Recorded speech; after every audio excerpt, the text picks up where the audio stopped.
this is Phil, and I'm here to tell you all about the Capes and Lunatics Patreon. Get early access to all of our interviews, including the monthly Chichester chats with writer and comic book legend D.G. Chichester, new episodes of classic Capes and Lunatics shows, including The Quantum Zone, This, That, or the Third, and many, many more specials, all completely uncensored. Access starts for $3 a month, full video when you pledge $5 a month. Check out the link in our show notes or go to patreon.com/CapesandLunatics. Hope to see you there.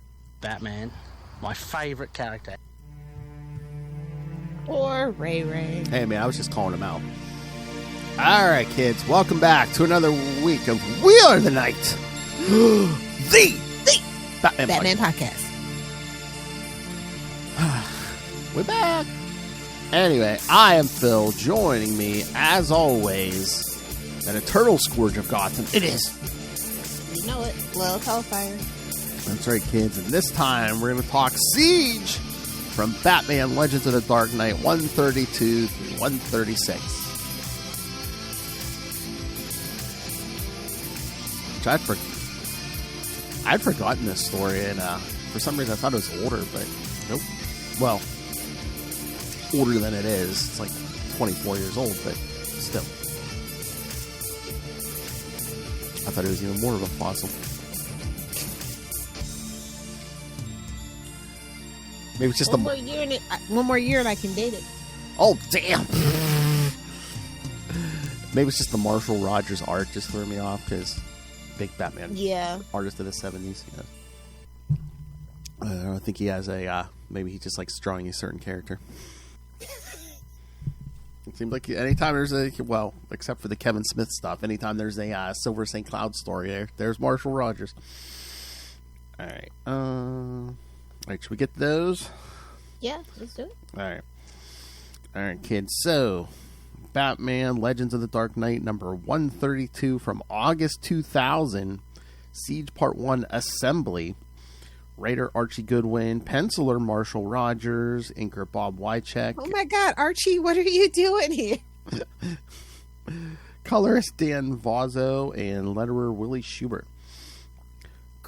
God. Colonel Brass packs to leave his post in the Middle East where he has been training soldiers on behalf of a dictator. The more things change, the more things stay the same. I know. Which dictator? Doesn't matter. Nah. Aren't they all? Noel Tate, where are you?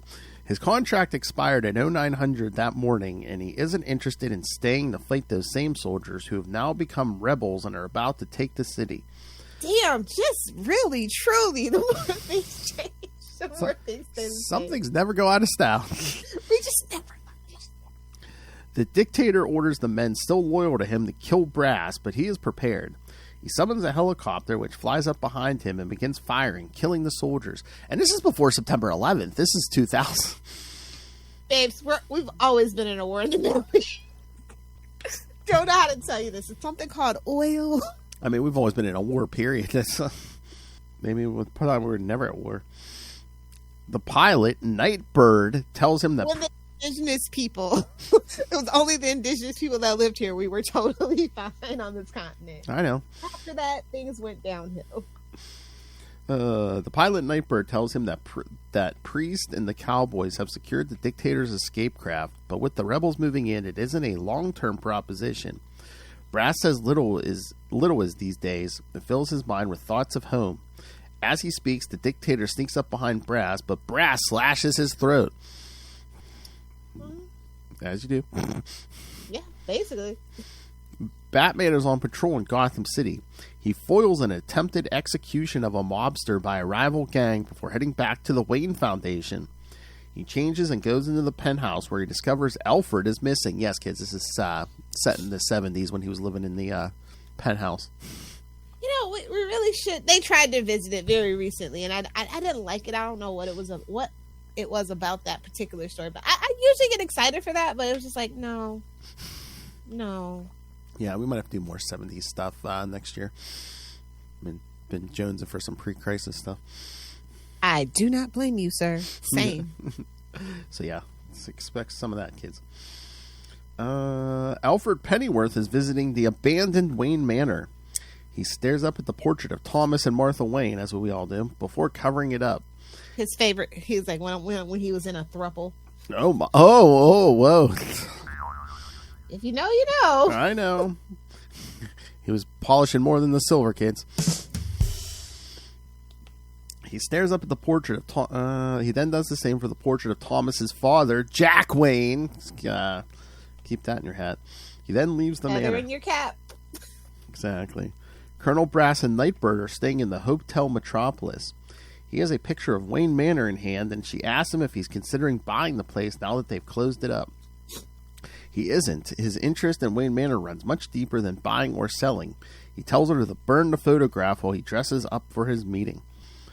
Oates and Struthers, the Cowboys, I think I remember their hits from the 70s, are meanwhile cleaning up a crime scene to frame the Skulls, a rival gang, while debating Western movies.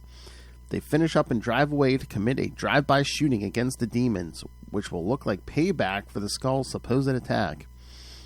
Priest is threatening a mob bookkeeper inside the Syndicate collection point after killing the mob soldiers protecting him.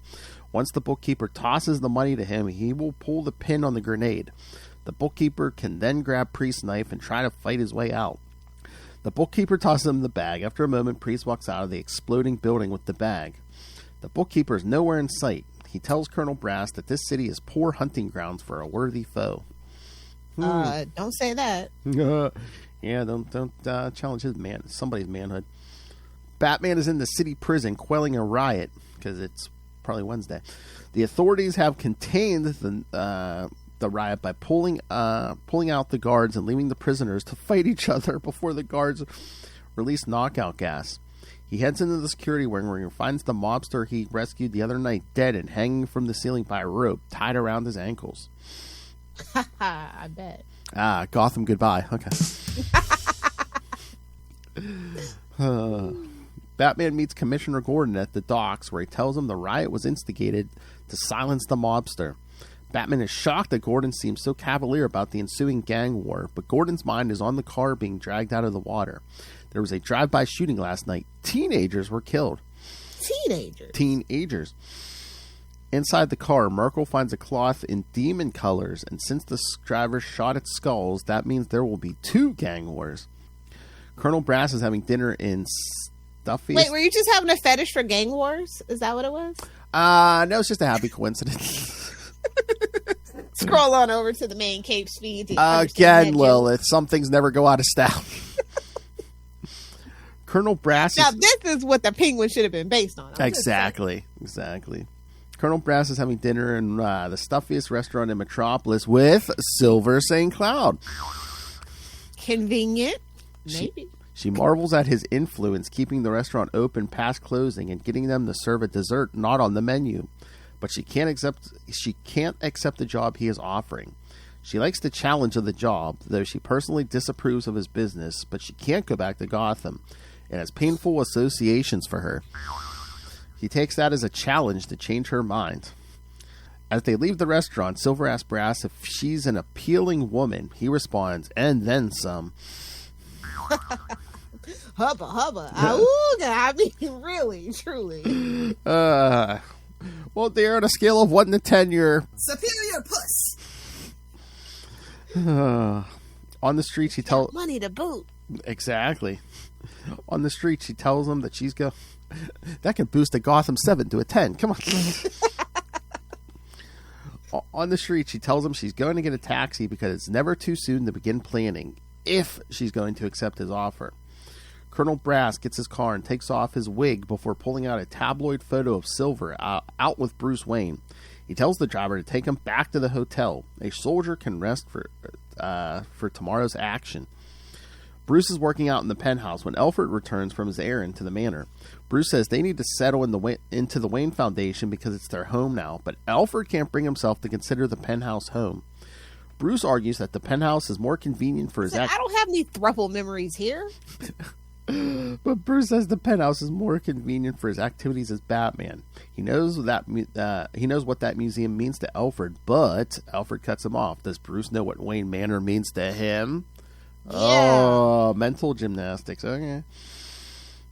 At the Valleyside Armory in Metropolis, Colonel Brass tells his followers his plan. He has hired Silver St. Cloud to plan a convention for mercenaries. Their line of work is dying out, but with this convention, they can assemble and supply an army that will lay siege to Gotham, loot and gut it, and be gone in one last grand gesture, after which they will retire in style. So, thoughts? I mean, it took a long way to get there. We could have used a little more, silver. Just a little bit more. I just felt she's a MacGuffin, essentially, unfortunately. Yeah. But I like this story, though. But we could have used more silver. Exactly. The cowboy movies referenced in this are the War Wagon, the Spoilers, the Man Who Shot Liberty Valance, and the Naked Spur. Sure. Okay. I know. I know cowboy movies. That's the crazy thing. I know. I don't know if it's Archie. Someone's flexing there. Oh, look at how much I know. Gotta get Archie. Like, what did I write? Oh, yeah. All right. Ready for the next one? Let's do it. Batman Legends of the Dark Knight 133 from September 2000. Siege Part 2 Assault. Oh, this time writers Archie Goodwin and James Robinson. Penciler Marshall Rogers. Inkers Bob Wycheck and John Sabolier. Colors Daniel Vazzo. Letter Willie Schubert. Editors Andrew Helfer and Harvey Richards. I think we're raining Archie in here.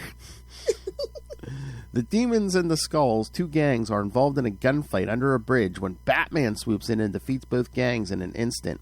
He then goes to find the gang's weapon supplier, who's doing drugs in his mansion with two women, all of them scantily clad. Wait, you sure this is from the 70s, not the 80s? This feels a little... I don't know. Well, again, it was written in 2000, so, I mean, I guess it's set in the 70s with 80s... Yeah, it's like, somebody didn't do their research. 70s, it should be cocaine and disco balls. That is it. Oh, my. Everyone loves cocaine. Remember, Saturday Night Fever, 70s. Exactly. Boogie Nights. Scarface, 80s. Say hello to my little friend. In the GCPD headquarters, the three of them are being processed alongside the gang members, but Commissioner Gordon does not believe it will do any good. The supplier's lawyer will get them released, and there are hundreds of suppliers out there and more buyers, even more than there were before.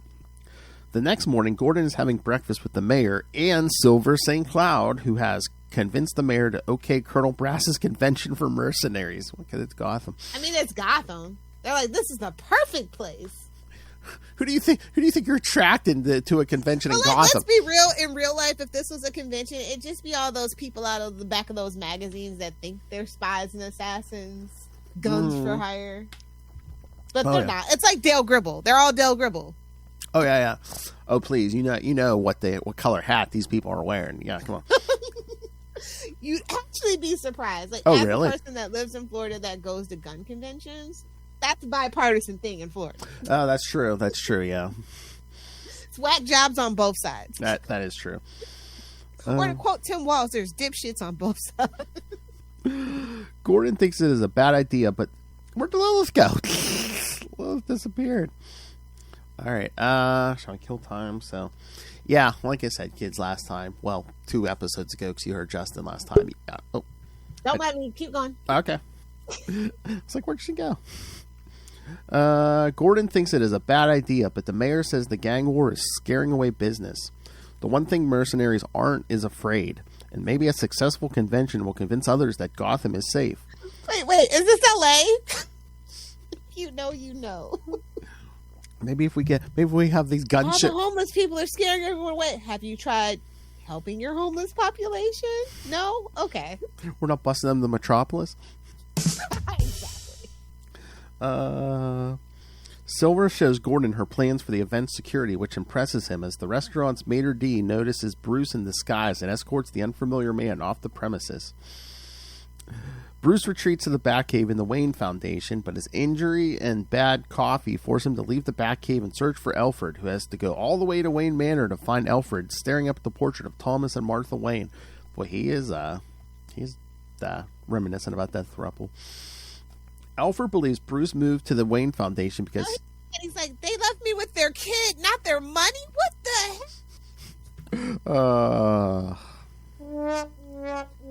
Lost his nipple for nothing. Oh, can you imagine? That's that dark take. That's why Alfred helps him be Batman, because if Bruce dies first, Alfred gets all the money. Exactly. No. Yes. Wait in the gunfire on a nightly basis. Yes, sir. I'll help you. Yeah, he thinks about using the guy. He's like, no. That would soil your parents' memory. Don't do that. Don't do the logical thing. No. You're Bat-God. Get out there. Yeah.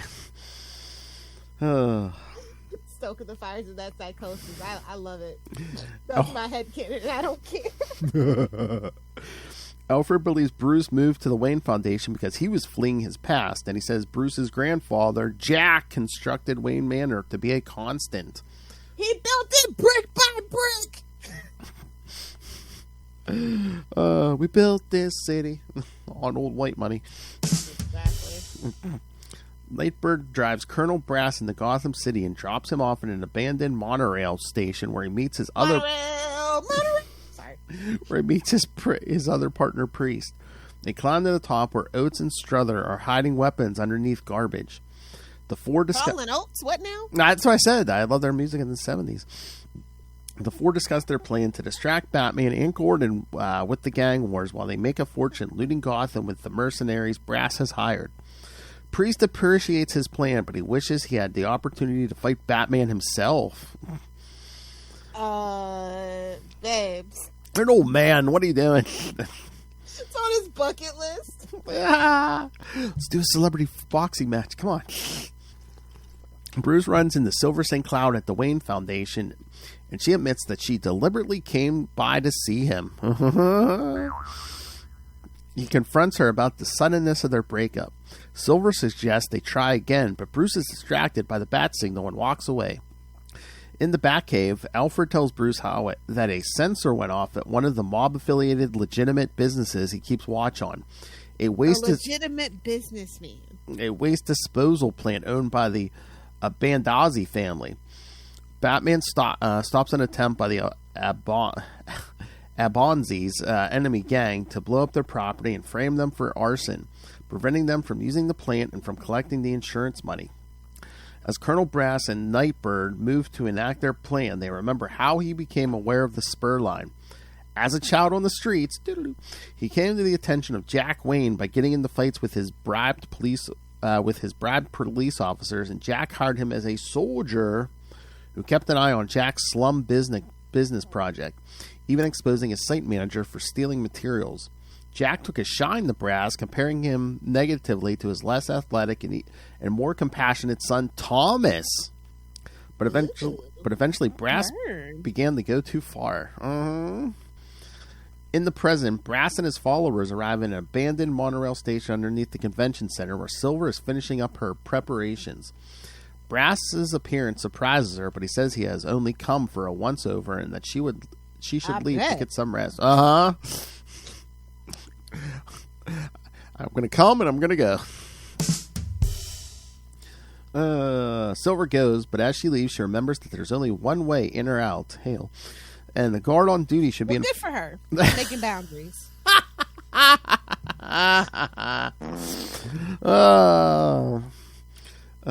the guard on duty should have informed her of a surprise visitor. She is prepared to write it off as sloppiness when she overhears Brass and Struther talking, discussing how they entered through the spur line stop underneath. Brass reminisces that even back then, Jack Wayne disapproved of how he used the spur line. Two of Brass's men, disguised as security guards, notice her, and they attempt to grab her. Silver manages to escape and run into the Wayne Foundation. She asks the security guard on duty to get her a bruise, but it's Brass. He yanks her over the security desk, oh boy, and gives Silver the chance to slam her hand down on the buttons and set off the alarm, which rings throughout the building. That escalated quickly. I know. I'm like, is this any better than Kevin Smith, man? No, it's still better. At least it's got more story plot and it's sensical. I know, but we're not skipping time and we're roughing over Silver again. But you think she learned a lesson? I'm starting to think she likes it. Not to be a victim blamer or nothing, but Well, yeah, I mean, anybody who, voluntarily lives or visits Gotham, so, you gotta question their motives there. So this is always a possibility, I guess. She's like, what the hell? What the hell? I'm about to F the Batman again. How am I not safe? All right. All right. So part 3. Oh yes, I was looking. I believe 4 doesn't have a synopsis, but every other part does, which you're laying down on the job, DC fandom. All right. How does a Batman story not have a synopsis? Like, DC Wiki fans, get it together. And it's issue 4 of a 5-issue arc. It's like, why would you just stop in the middle there? The penultimate issue. How dare you? Maybe they were getting drunk during that one. Who knows? I don't blame them, actually. All right, so Batman Legends of the Dark Knight 134, October 2000. Siege Part 3, Breach. Archie Goodwin's back as the only writer. Marshall Rogers penciler. Bob Wycheck inker. Colors Daniel Vazzo and Wooly Schubert letterer. Batman watches from above as Silver St. Cloud is carried to an ambulance. Oh, he's about to beat someone's ass. Somebody about to get it. He's and it ain't Silver. You know what? Oh, someone C-blocked the Batman. Oh, they're in trouble. It's not gonna end good for you, homie. No, all kinds of sexual frustrations about to get taken out on your face. Shut up. He decides to stay out later, past dawn, to catch a gang of gun smugglers. He catches their leader, Toffee, and interrogates him about his stabbing across town, which he believes was committed by Toffee's brother, Treacle. Oh, that's not a good name at all. I know. Rhymes with fecal. Definitely not. Oh! That's right, because we called him the little, you know what. Commissioner Gordon interrupts his interrogation to tell him that Treacle Makepeace is dead. Treacle chose the wrong side of the gang war, and he was killed before Silver St. Cloud was attacked. Gordon warns Batman about his anger, saying he might burn out when they need him most, and he asks him to go back to wherever he calls home and rest. Alfred Pennyworth is like, "Boo, you looking tired. I might need you." Oh my! Oh my! Alfred Pennyworth is cleaning Wayne Manor when he hears a noise. It turns out to be Bruce, who regrets moving back to the manor when he served Gotham City better from the penthouse. Alfred urges him to go to bed. He'll see everything more clearly in the morning. Colonel Brass is at the convention center talking to reporters. One asks him about the attack on Silver last night, but Brass only says that Silver will want them to carry on.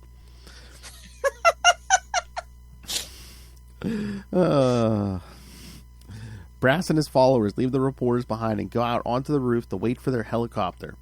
Brass admires the sounds of the police sirens responding to the gang war they started, but this isn't the true battle, the one he's waited a lifetime to fight.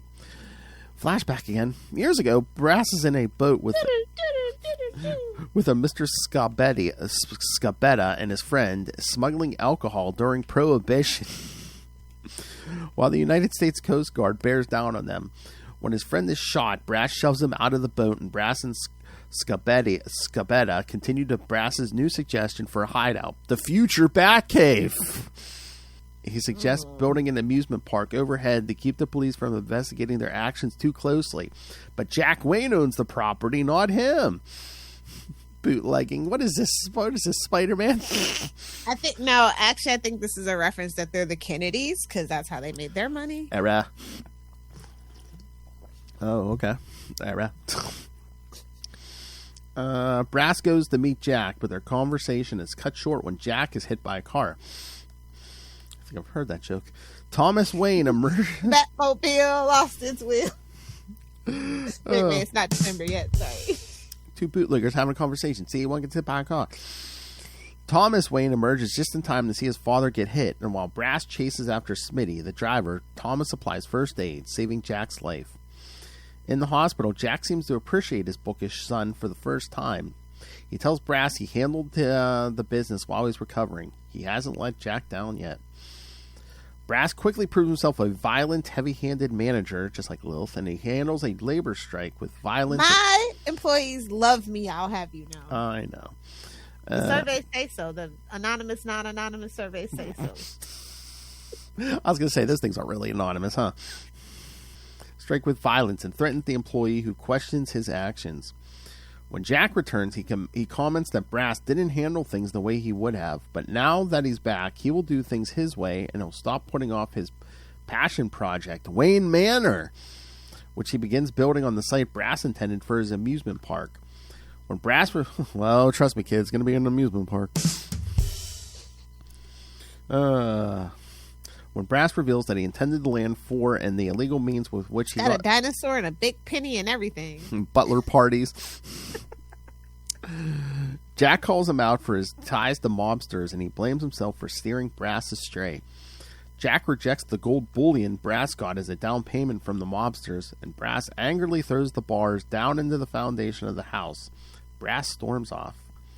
Back in the present, Bruce finds a book titled Wayne Construction Designs. Wow, that's convenient. Which he remembers...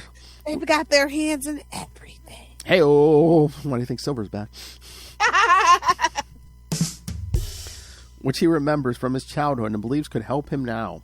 He drives off, determined to move back to the penthouse after this is over.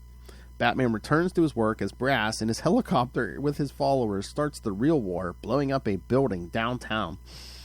All right, thoughts? Wait, there's buildings left in downtown, guys? Well, again, this is pre-crisis. Come on. We're not complete animals yet. All right. So, thoughts or move along? Let's keep it rolling. All right. Well, I'm going to pull up the issue because there's no synopsis on this one. Well, you know what they say. If it's not there, it's up to you to do it. Oh, my. You know what Lil says. If you want something done right, you got to do it yourself. I think Thanos had a point sometimes. I'm just saying. Oh, my. With the big love. All right, Batman Legends of the Dark Knight, 135, Siege Part 4, Battle. Archie Goodwin, yeah, same team. All right, let's get this, pull up the issue here, kids. There we go. All right, so, wow, that's a lot of dialogue. Like, who wrote this, Bender? Boy, you'd think this thing was published, earlier. That's the other thing. I think that's the other thing that threw me off. Like, all the, text, I was like, damn, yeah, you don't get this in a modern. I don't think you even had this by the year 2000 most times. So yeah, we can actually get Batman doing some detective work. Aww. I know. Putting together clues, and then he follows the old monorail track to and then goes to that site of that convention. Oh, look at that. Oh my lord, the one of the booths at that convention, Weeby Guns. Jeez. Okay, I'm starting to think Gotham is in Florida. Exactly. Sorry, Jersey, we might have to take this one from you. Pretty much. And Batman's searching the convention. He's like, there's supposed to be guns here, but he's like, where are the guns? It's and then he's thinking, oh, Silver was the one who put this all together, but it's obvious brought her into danger. Duh. Then he sees the signal, so Boo's calling him again. You know what? Bruce Wayne's epiphanies are freaking basic as hell. Batman, the basic detective. His name should be Captain Obvious, actually, sometimes. Batman is so basic, and as I say, that's somewhere Ray just got a raging, you know what. He just got a fun tingle up his spine. Somebody's talking smack about Batman. Gotta find it. Got a little tingle in the stepping stones, yeah. Not the stepping stones. Hey, don't you kink shame him. Never. Oh my god, he's like, dearie me. Oh my god, me and Dave Finn were just making fun of him. We're like, oh yeah, he's shaking that deck at the devil and stuff. Poor Ray alone. Oh, he loves it. You see the like big, huge ass grin on his face when you talk about him playing with his deck and slapping it on the table. Oh my. No, talk about somebody that needs supervision. I thought we were bad. I might have to send some adult supervision over to that bad babysitters club. I don't know if I can keep paying them to babysit you on Saturdays, Phil. Oh my lord. Yeah, I love Dave Finn. Hey, can I say something? I'm like, can I ever stop you? All right, so yeah, and then hey, look, I guess the Brass's gang decided to get bold, so they just start shooting up the city. And of course, Batman swoops down and starts kicking some ass. Finally. Exactly. It took long enough to get to this point. And I love what Batman says he'd have like answers in an hour, and Gordon's like 59 minutes. What's up? Like, you can't be so literal, James. And then Brass is got his eyes set on Wayne Manor. And another flashback. Yeah, they love their flashbacks in this one. Oh my lord! But yeah, what do you think about all this Jack Wayne stuff? I don't know.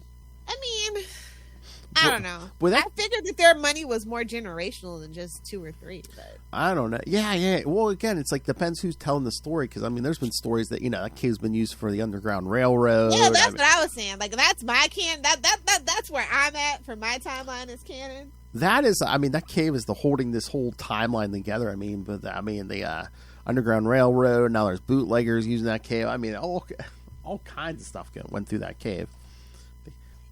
Yeah. I mean, I'm okay with it. Like, I kind of like that. Like, he's not that far removed from the normal people. Mm-hmm. You know what I mean?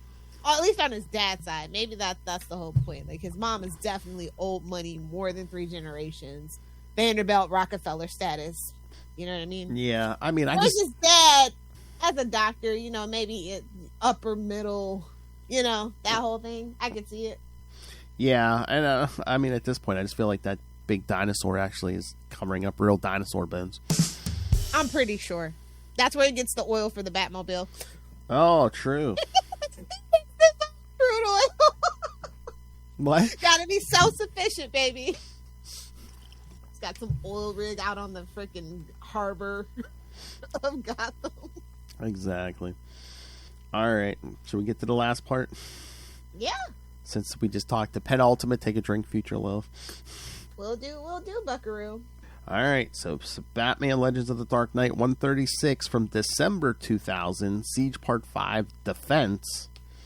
I was in high school struggling. Anyway. Struggling with what? A lot, Phil, a lot.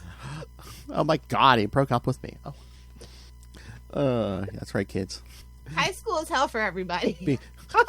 Don't tell you anything different. Cheerleader problems.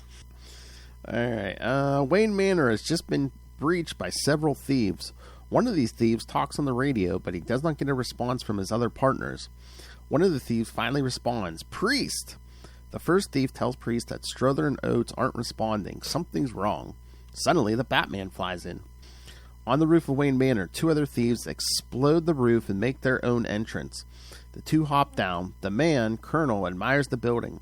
The woman thief he is with says she will take point. Back with the Batman, the hero leaps through the window as Priest exclaims with excitement. The thief has longed for a fight with Batman. The intruder shoots his crossbow, only for Batman to catch the arrow in his hand. Priest shoots 2 more shots. Now that is some Bat God level stuff right there. Exactly.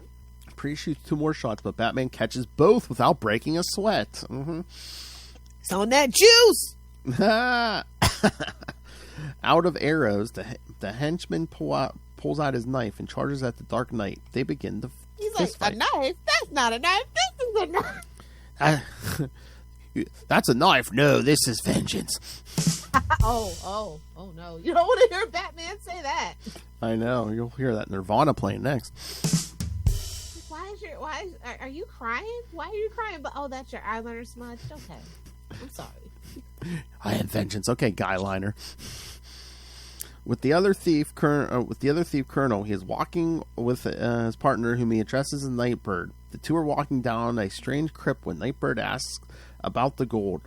The Colonel says that there is no gold. They have a goal. The mission is to destroy Wayne Manor, not steal anything from it. Gold, not gold, stupid. No, I said damn booster. No, I said hand me the buoys. Back with Batman, the 2 continue to fight. Batman knocks Priest to the ground, but the villain gets back up and charges at the hero. He misses miserably, though, and Priest flies out the window to his death. Exactly. In the crypt, Batman arrives and makes his presence known to Colonel and Nightbird. Colonel takes out his pistol and fires into the rafters, trying to hit the hero. The man demands Nightbird shoot at the Dark Knight, but she refuses, saying that she kills for a fee and not for fun. Never do something for free if you're good at it. Oh my. Fear says partner Colonel opens fire on Nightbird, killing her in 3 shots. Her body then falls off of the platform they're on. To even the odds, Batman throws a batarang and knocks the weapon out of Colonel's hands. The Dark Knight descends from the ceiling, ready to fight the man in a fair fight. Colonel Brass changes the topic. He says how he knows that Batman and Bruce Wayne are one and the same. Oh, you're dead. Wayne is shocked. Nobody can know my secret. Exactly. He begins to know who told him. The Colonel says the only person who told him was Thomas Wayne. What? Oh? Why did you say that name? Told you not to play with that Ouija board, kid. Brass flashes back to the party that the Waynes are hosting. Thomas Wayne has just fulfilled his father's dying wish. Uses Brass's dirty money to do something good. Wayne, with the money, made the Wayne Foundation. Suddenly, a younger Colonel Brass appears with one of his spies. They are ready for their plan. Brass and his team take out their pistol and demand people's valuables. Brass recalls how they didn't go for the money just for Thomas Wayne. Brass took aim at Wayne. Suddenly, fate comes into play. One of the Colonel's spies takes Martha Wayne's brooch. Thomas Wayne, not afraid to fight back, punches the thief. The man accidentally shoots his gun, and the bullet hits Colonel Brass in the shoulder. The crowd explodes with fear and begins to evacuate the building. The police arrive, and Thomas Wayne is busy beating up the party-crashing henchmen. The Colonel, wounded, makes a retreat as he runs from the cops and all the craziness. Back in the present day, Colonel Brass says that he determined that Batman was Bruce Wayne because Thomas Wayne had the same exact fighting style. Really? I don't think that tracks, but okay. So Thomas Wayne had the same fighting style as his son, who traveled the world learning all these different fighting. Okay. It's in his DNA. Your knuckles felt familiar. The two share a brief conversation where Brass admits that he's dying. He has to finish his goal now. Wayne offers Brass mental help, but the Colonel only springs his gauntlets to show dull shivs. Schnicked, bub. Batman avoids hurting the dying man until he realizes that this is exactly how Silver St. Cloud was hurt. Wayne punches Brass in the jaw. The two continue to fight, but then Batman is tackled by a large, muscled man. He's like, you're not Superman, but you'll do. Tackled by a large, muscled man. What is this, a night at Lilith's house? Relatable content, finally. The large henchman is revealed to be the henchman that flew out of the window earlier in the story, Priest. He somehow survived with minimal injuries. Anyway, Batman and Priest duke it out, with Batman obviously winning. Brass gets the Dark Knight's attention, and the battle is put on pause. Colonel Brass announces that he has just rigged the cave they are in to blow. Brass clicks the detonator, and Batman glides out alive. On the ground, Batman finds Alfred walking towards him. He is hurt. The butler has a bruise under his eye, and he is walking with a limp. Alfred states that one of the intruders attacked him in the cellar, but Alfred managed to beat him. Wayne explains. Alfred was listening to that 50 Cent song. He's like, man. What's the problem? He got hit, man. You can't kill Alfred unless you're a writer with no sense. Tom King. Wayne explains to Alfred that Brass didn't know when he built the Batcave, he reinforced all the caverns under Wayne Manor. The explosion did almost nothing to the house. Oh my god, that was the other joke, because I forget why, but Ray brought up Tom King, and I had Dave laugh, and I said, what, Ray's just naming his favorite Batman writers now? Oh, dearie me. In the Wayne Manor kitchen, Bruce Wayne apologizes to Alfred for his thoughts towards the house. Wayne Manor is very important to him, and he doesn't want to move. Wayne tells Alfred that he has just one more errand for him. The scene shifts to the hospital. Bruce is helping Silver St. Cloud as she is in the hospital. She asks why Bruce Wayne didn't come himself. Alfred says that Wayne didn't think it was a good idea. St. Cloud says that she is leaving tomorrow. If Bruce wants to see her before then, he's welcome. Alfred says that he will convey the message and leaves the hospital room. The next day in the airport, Silver St. Cloud, disappointed that Bruce Wayne never talked to her to say goodbye, gets on her plane and leaves. You know, the more I think about it, the more I wonder why they didn't use Silver St. Cloud in the Nolan trilogy. Yeah. Instead of making up a character. Yeah, it's weird. Exactly. Back at the airport, Wayne watches her plane take off, holding the glass with a depressed look on his face. All right, thoughts? This turned out better for Silver, at least. Yeah, she makes it out alive. Yeah. Yeah. I know. I wish that we would have spent more time with Silver and Bruce, I guess. Yeah, exactly. This is just like bootlegging bad grandpa. Exactly. I really don't care about Jack Wayne. Give us more Silver. That's a fun constructed story, though, I will say. Mm-hmm. It's just not what I was expecting when, you see Silver St. Cloud. You're just like, okay, this is flashback exposition. No, I want to see them talk and reconcile. What do you mean? Exactly. Again, if this had been a 70s story, I think we would have got more Silver. I mean, didn't we read one? Yeah, he comes in and she's like, just get out of the shower or something. Again, there was more Silver. It's like this little free spirit. Like, it's just something about the dynamic between those two because she's from old money. They're like, they've known each other forever. Like, it's just a different dynamic. You know what I mean? Yeah, she's like the other end of the spectrum from Catwoman. Yeah, she's not like Batman. She's more like Bruce Wayne. Yeah, she comes from money and they just don't really toy with that a lot. No, not anymore. Well, we barely get Bruce anymore anyway. So. Well, Bruce Wayne's just a mask. Well, babes, you still got to be in public, You're still literally a celebrity. Exactly. It's not Batman 89 anymore. People do recognize you. And look, in this day and age, a billionaire can't be a recluse. I'm sorry. You just can't do it. No, I know what all the crown princes of Saudi Arabia look. I'm just saying. Oh, my. They're out and about. They're giving the people what they... If you have $1 billion, there's an expectation. You got to be out and about flaunting it. Well, I don't think... Well, again... The trolls need entertainment, okay? At least the paparazzi or whoever's going to be taking pictures of you. I don't think there's any paparazzi in Gotham, personally. It's just all Clark Kent. He just comes in, clicks all the pictures, makes all the money. You don't think there's any Nick Katzenbergs in Gotham? No, definitely not. Nick Katzenberg was a coward. He'd never make it 2 hours in Gotham. I don't know, man. Someone that offers enough money for... Maybe Betty Brant, maybe. Oh, my. Oh, can you imagine if Silver St. Cloud, they revealed she was behind a bunch of stuff? And actually, that's why Kevin Smith had to kill her. That's why he had all that stuff cut out. No. That's how you bring her back. You reveal she was behind a bunch of bad stuff, but then, she already had it preset, in the event of her death, her lackeys take her to a Lazarus pit and throw her in. F you, Kevin Smith. Somebody's got to fix it, man. Hearing problem. Somebody's got to fix that Silver St. Cloud problem. Superior Puss never dies. Superior Puss. Exactly. They say a cat has 9 lives. I'm just saying. Oh, my. The cat. Superior Puss. All right, so. On that note, should we talk some new stuff real quick? Yeah, let's do it. I'm sure you didn't read the new Harley Quinn.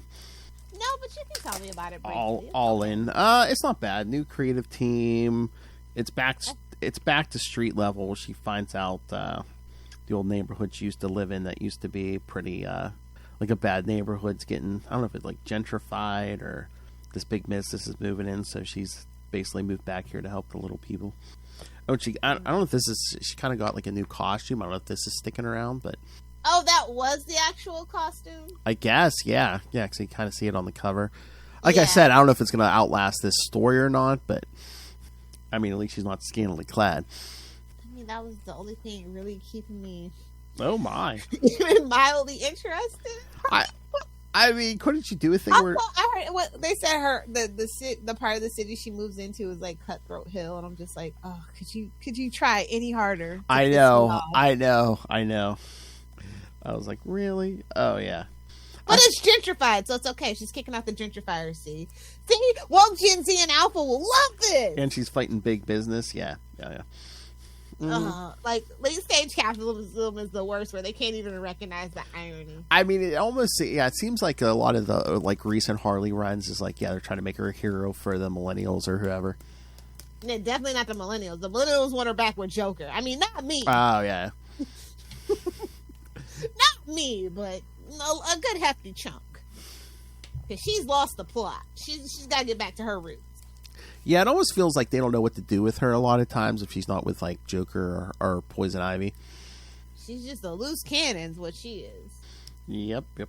Some people ship her with Nightwing, and I just want to vomit a little bit. Well, because of that animated thing. I just want to vomit a little bit. I know.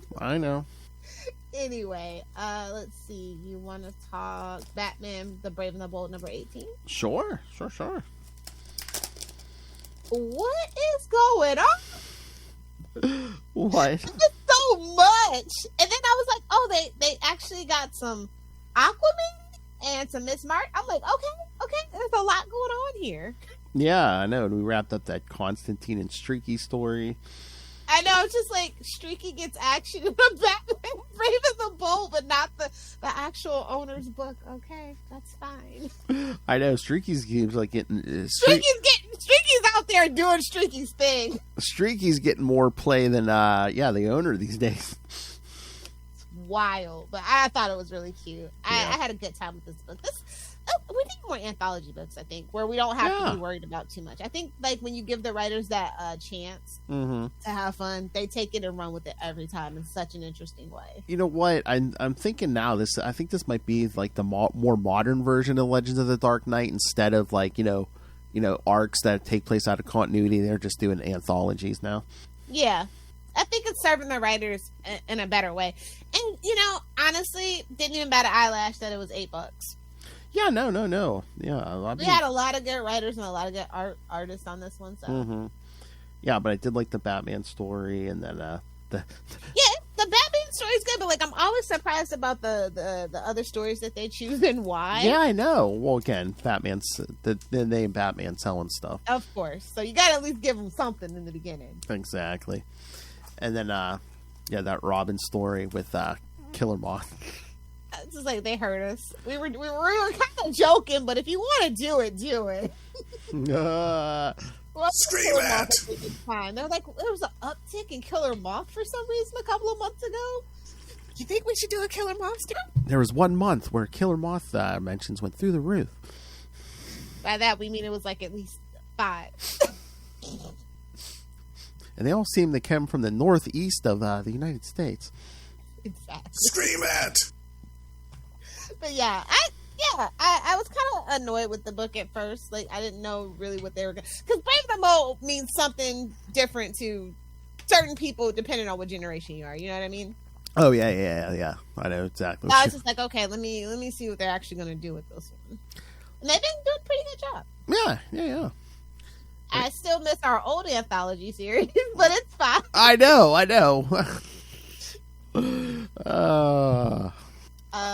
You want to do Detective? Sure.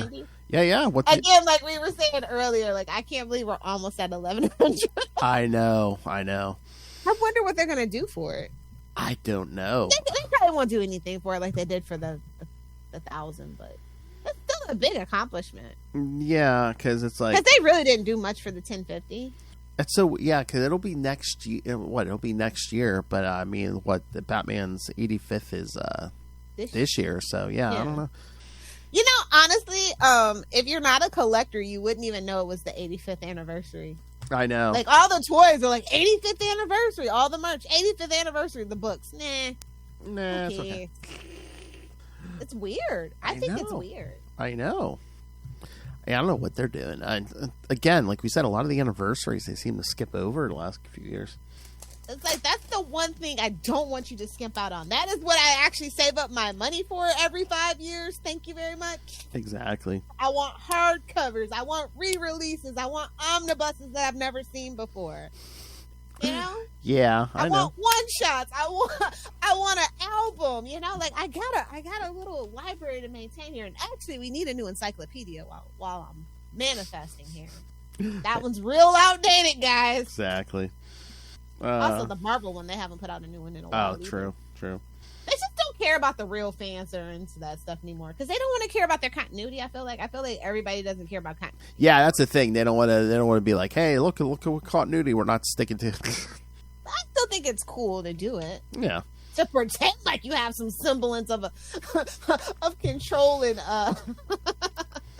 planning things out. I'm just saying. We've been together a long time, Lilith. They're sick of faking it. Well, there you go. So I 1090. I'm so sick of the floating heads of guilt. Like if somebody mentions Thomas and Martha one more freaking time, yeah, I'm so I know. sick of that death. I mean, God, I thought Uncle Ben had action. Yeah, I'm like, Peter Parker said this.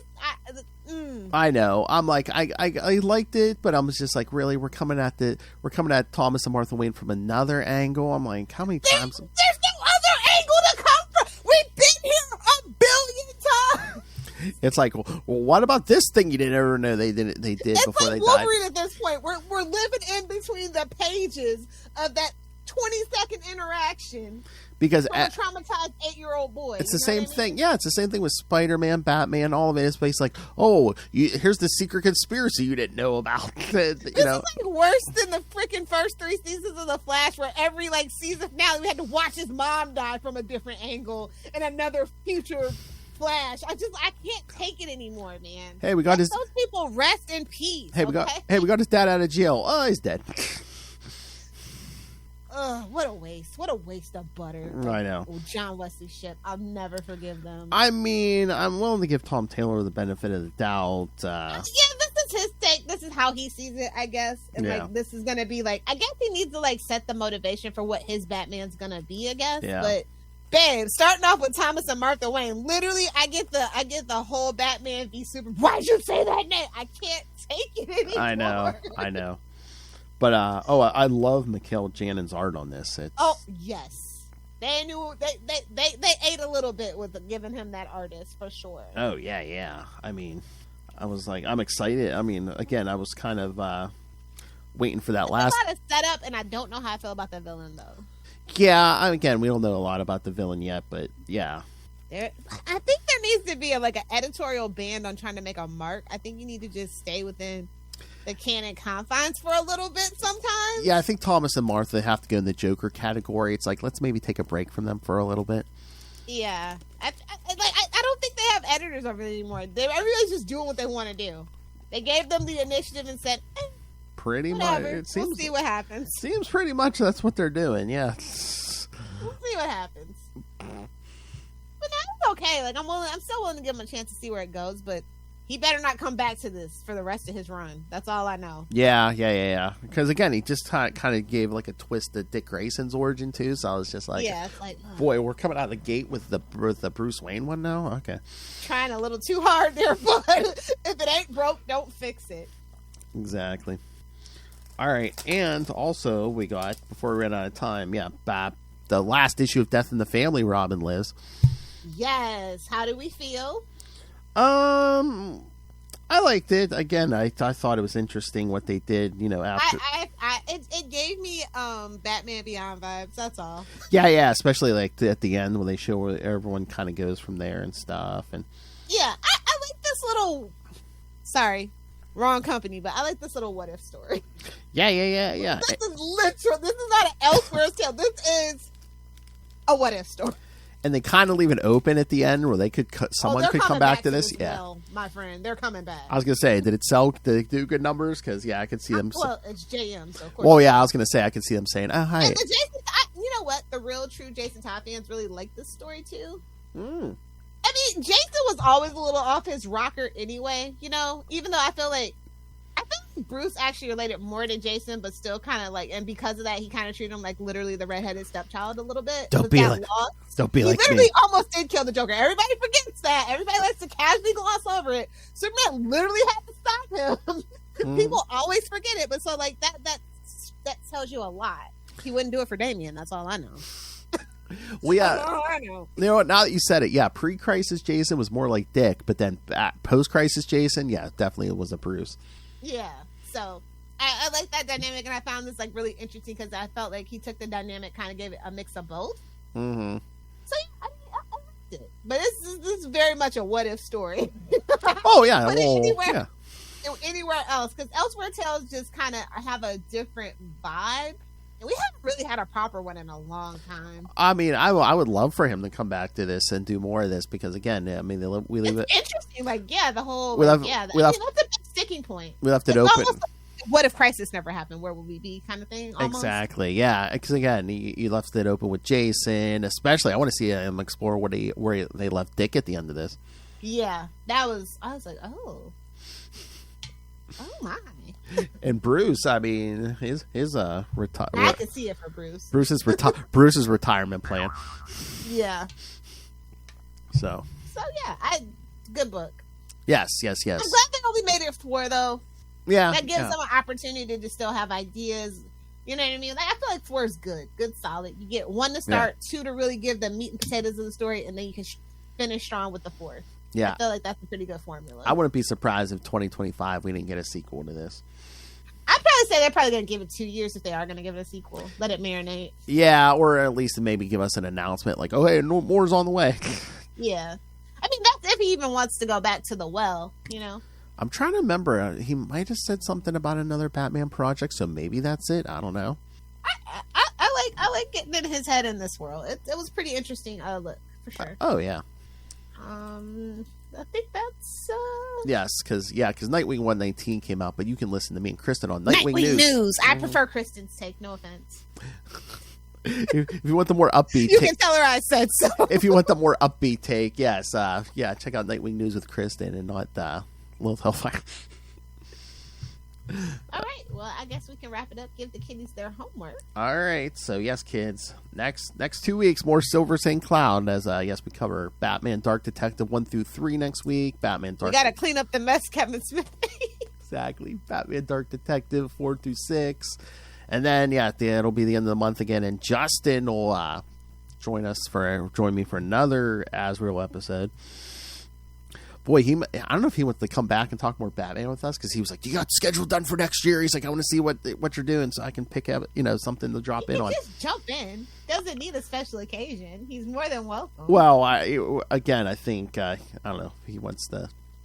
Well, I will tell you there is another Meow May next month on both sides, so don't be surprised if he's back for more Catwoman.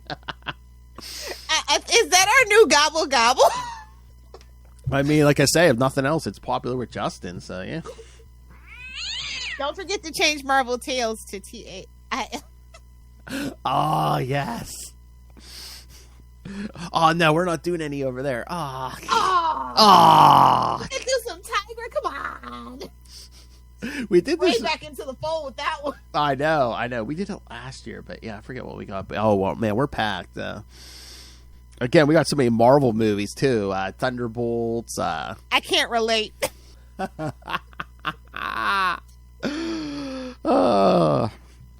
right, kids. So, yes, send us your thoughts on all of those. On the, especially on the Dark Detective, because tell us how much you love Silver. You know what? I don't think I should tell Dave Finn to read that, because he's always about. If I say there's a hot female lead, he'll be like, "Oh, okay, I'm in." All right, so send us your thoughts. Email us, CapesandLunatics@gmail.com, or call the voicemail 614-382-2737. That's 614-38-CAPES. And remember, you can find all things Capes and Lunatics episodes, social media, merchandise. Get the brand new Capes and Lunatics merch, the classic Capes and Lunatics merch. And, of course, rain random money on us through the Cash App link so Lilith Hellfire doesn't have to bury you in the mansion somewhere. Make it rain. And of course, subscribe to our Patreon, where you get exclusive, uncensored content every month from Lilith and I. And of course, if you're a patron, you get to request topics for discussion. So please subscribe now and get all that. So you can find everything at tubespace.io/CapesandLunatics Podcast Network. It's tubespace.io/CapesandLunatics Podcast Network, or patreon.com/CapesandLunatics. More vicious and brutal than ever. All right, and you can't find Lilith anywhere. She scrubbed her presence from the internet, so suck it. Her whole family can suck it. I think I played that. Was that the one I played? And Dave Finn's like, I love that energy. All right, kids. Thank you for joining us. Again, 2 more weeks of Silver coming here soon. Next 2 weeks.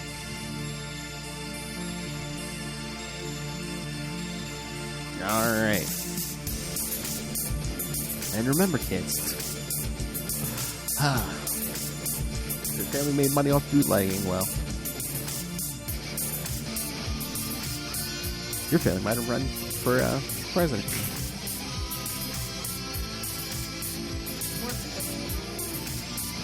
I thought there was going to be some like overwhelming theme to show like why they finally moved out of the manor, but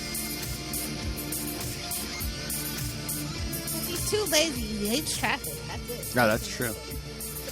Closer to his boo, yeah. All right, kids. So come back and join us next time. Remember to join us same bat time. Same bat channel. We're the night. We're the night. The Batman Batman podcast.